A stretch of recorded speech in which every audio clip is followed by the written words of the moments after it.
Our gospel text of today is taken from the last chapter in the Gospel of Luke, chapter 24, verses 35 to 48, and is a scene immediately after the two disciples who had gone to Emmaus have returned to Jerusalem and have told the disciples their experience. Their experience is listened to, but then the other disciples also tell them of how the Lord has appeared to them. And the second scene is when the Lord comes right into their midst in Jerusalem. Even as they are discussing about him, the Lord makes himself present, the Lord makes himself known, and the gift which the Lord gives to his disciples is the gift of peace. The English word P-E-A-C-E is spelt or pronounced the same as P-I-E-C-E.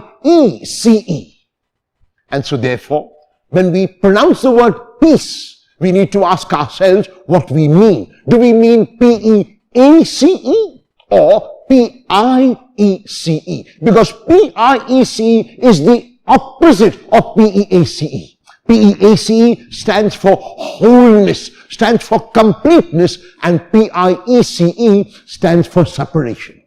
So when the Lord wishes or gives his disciples, he is not gifting them P-I-E-C-E, but he is gifting them shalom, which is P-E-A-C-E, that is wholeness, completeness in every single aspect of their lives. And the disciples are overjoyed. And the disciples experience this wholeness which the Lord brings. And because there is a continuity between the Jesus who was crucified, laid in the tomb, and rose again, and Jesus wants to show this continuity, he asks them if they have anything to eat. The reason why he asks them is because they are still confused about whether it is really the Lord, whether the Lord has really risen, and who is this who has made his appearance to them. And even as they debate among themselves, they offer the Lord a piece of broiled fish, which he takes and eats before their eyes. It is now a different Lord, and yet there is a continuity between the Jesus who lived in first century Palestine and the risen Christ now who makes himself known and offers his disciples the gift of peace. In the last verses of the text of today, Jesus explains once again to the disciples how all that happened had to have happened because it had been ordained by God. It had been planned by God. The reason why he does this is to offer hope once again to the disciples, to offer this hope that they must realize that in every single situation, even when they cannot see and experience the presence of God as tangibly as they would want to, God is still present. God is still in control. In Gethsemane, it seemed that God was absent from the presence of Jesus. In Gethsemane, it seemed that God did not control what was happening. In Gethsemane, it seemed that the Lord was left to manage on his own, but that was not true.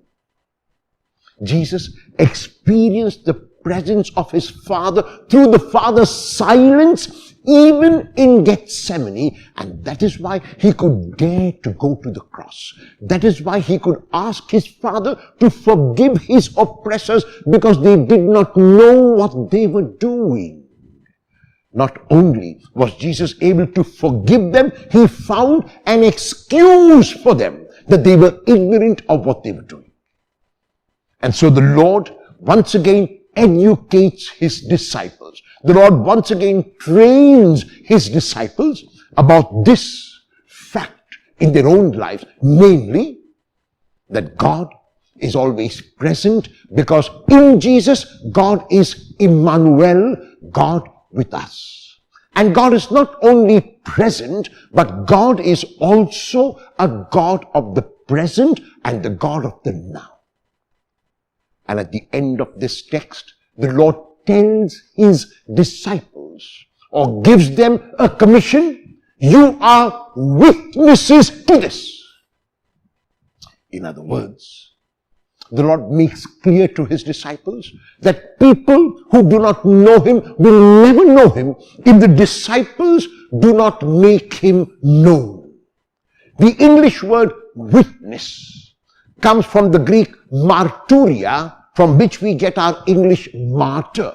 So every one of us who professes to be a disciple of Jesus is willing to be a martyr on his behalf, to be a witness to the Lord. And this witnessing is not only, not even primarily, by the words that we speak about the Lord, but by the actions that we perform. If we, like the Lord, reach out and break ourselves like he broke bread and himself, if we share whatever we have with others, if we are less ambitious and less accumulating and more giving and more serviceable, then the Lord is seen, the Lord is felt, and the Lord is experienced. Will you hear the command of the Lord to be a witness on his behalf? And will you be that witness today?